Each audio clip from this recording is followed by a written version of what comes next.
Lady Oichi was a beauty who lived through the greatest tragedy of the Sengoku period.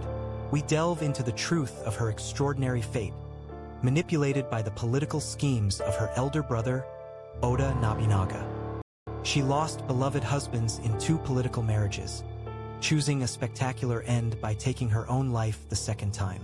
Yet, in truth, a more astonishing truth lay hidden beneath. Why did she live with such fierce pride? And why did she choose such a dramatic end? Why did Nobunaga exploit Oichi? What were her true feelings for Azai Nagamasa? And what path did she ultimately choose? Now, let us uncover that truth. In this main feature, we also delve into the details of Lady Oichi's daughters. Lady Oichi was born as the youngest sister of Oda Nobunaga. Her beauty was lauded as the finest in the Sengoku period, and she was also said to possess great intelligence. Nobunaga reportedly doted on young Oichi, and she, in turn, deeply admired her brother.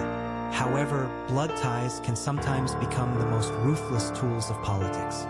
As Nobunaga's ambition to unify the realm progressed, he decided to use his sister Oichi as a pawn in a political marriage to strengthen alliances with opposing forces. Her destined partner was Azai Nagamasa, the head of the prestigious Azai clan in Omi. At the time, he was a critically important figure for Nobunaga. Nobunaga proposed Oichi's marriage to Nagamasa under the condition that he sever ties with the powerful Asakura clan. Nagamasa, though troubled, accepted this union. In the first year of Genki, 1570, Oichi married Azai Nagamasa. She was in her late teens, and Nagamasa was also a young clan head. Despite being a political marriage, Oichi and Nagamasa reportedly developed a mutual affection. Nagamasa deeply loved Oichi, and she, in turn, respected her husband. 3 daughters were born to them, later known as Yotodano, Ohatsu, and Ao. However, their happy days were not to last. Nobunaga broke his promise and began attacking the Asakura clan of Ekizan, the Azai's ally. Nagamasa was forced to make a bitter decision. Between his brother-in-law Nobunaga and his ally the Asakura clan, Nagamasa wavered between the loyalty of his retainers and his love for his wife Oichi. Ultimately, he chose to sever ties with Nobunaga. Nobunaga was enraged and launched an attack on the Azai clan. The siege of Odani Castle began. Oichi, along with her husband and daughters, took refuge within the castle.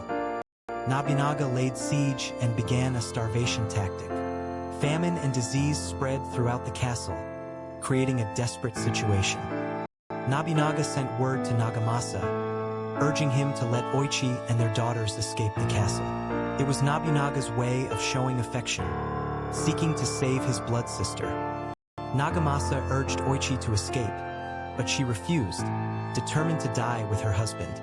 However, Nagamasa wished for his daughter's future. Nagamasa sent Oichi and their daughters to Nobunaga's camp. It was a tearful farewell. He then committed seppuku in the castle at the young age of 28. Oichi returned to the Oda clan under Nobunaga's protection, along with her daughters, carrying the sorrow of losing her husband and complex feelings towards her brother. For several years thereafter, Oichi spent peaceful days with her daughters. However, the Sengoku era would once again drastically change her fate. In Tensho 10, 1582, the Honnō-ji incident occurred. Her brother, Oda Nobunaga, lost his life due to Akechi Mitsuhide's rebellion. A succession struggle for the Oda clan erupted. As Nobunaga's senior retainers vied for power, Oichi was once again drawn into a political maelstrom. At the heart of this conflict were Hashiba Hideyoshi and another senior retainer, Shibata Katsuie. Katsuie proposed marriage to Oichi.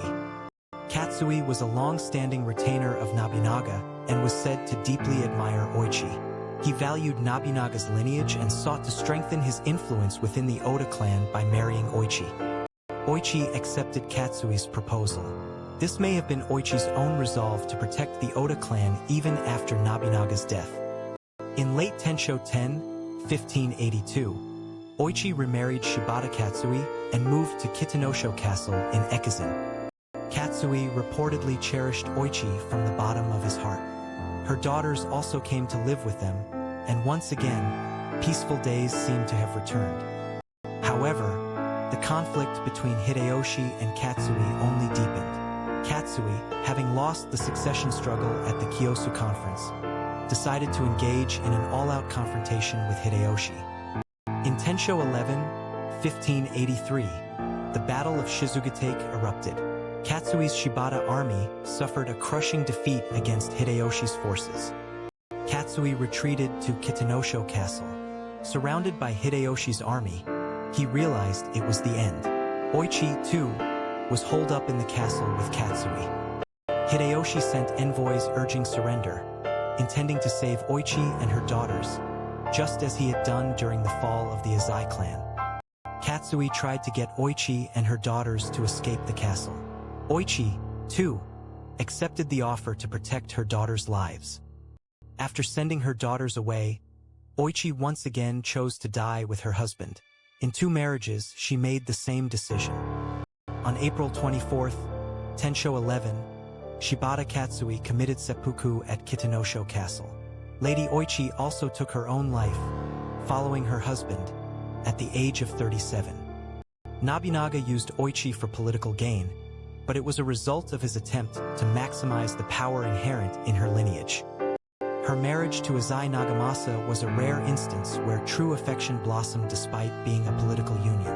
Oichi deeply loved and respected her husband, and the path she chose in the end, to die with her husband, was an expression of her pride and resolve as a samurai wife of the Sengoku period. Her decision to take her own life after ensuring her daughter's escape was her final act of parental love. She raced through the turbulent Sengoku period, protecting those she loved and preserving her own honor. Lady Oichi's life, while symbolizing the tragedy of the Sengoku period, also contained undeniable human dignity and love. The daughters Lady Oichi left behind would become deeply involved with the later Toyotomi and Tokugawa clans, once again emerging onto the stage of history. Oichi sacrificed her own life to secure her daughter's future. That decision can be described as the ultimate mother's love. Lady Oichi, remembered as the tragic beauty of the Sengoku period. Her proud way of life offers many insights to us living in the modern age.